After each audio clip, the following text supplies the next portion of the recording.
Dia memiliki kecantikan yang luar biasa. Namun ayahnya tidak pernah mengizinkannya keluar. Sering membuatnya berlutut di tanah.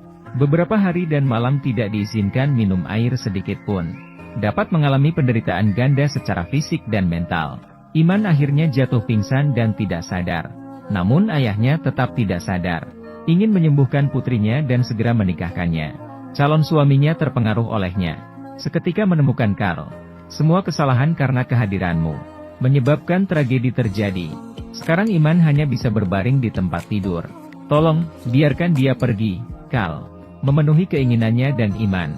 Ironisnya, dia dan ayah Iman sama-sama konservatif. Menganggap ini sebagai hukuman Tuhan bagi Iman. Demam tinggi berlangsung beberapa hari berturut-turut. Tidak hanya tidak membawanya ke rumah sakit, malah berdoa kepada Tuhan. Memohon pengampunan atas kesalahan Iman. Tapi ini adalah pikiran ketinggalan zaman mereka. Melewatkan waktu pengobatan terbaik, hanya menurunkan suhu fisik selama beberapa hari.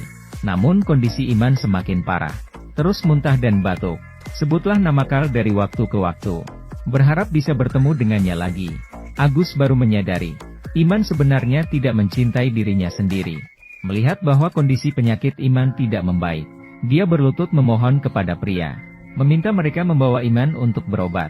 Namun pria itu sangat keras kepala. Mengatakan bahwa saat yang tepat telah tiba. Putrinya akan sembuh. Hal ini juga membuat Agus putus asa.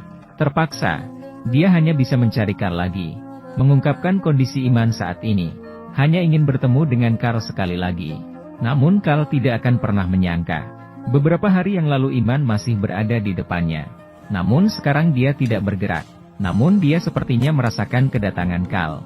Dia membuka matanya seperti keajaiban. Semua keluarga menyaksikan adegan ini. Tak disangka putrinya begitu mencintai pria ini. Namun sebelum Karl bisa bereaksi, Iman tiba-tiba berhenti bernapas. Pada saat itu, semua orang tidak bisa mengendalikan emosi mereka. Karl tidak bisa percaya ini nyata. Mereka berjanji untuk menua bersama. Namun sekarang Iman meninggal secara tak terduga.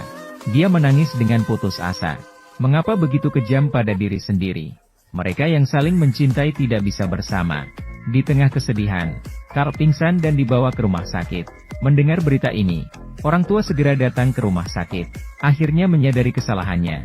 Semoga Karl bangun dengan selamat. Namun setelah diagnosis dokter, karena bekerja keras belakangan ini, tubuh Karl mengalami masalah. Perlu istirahat cukup lama.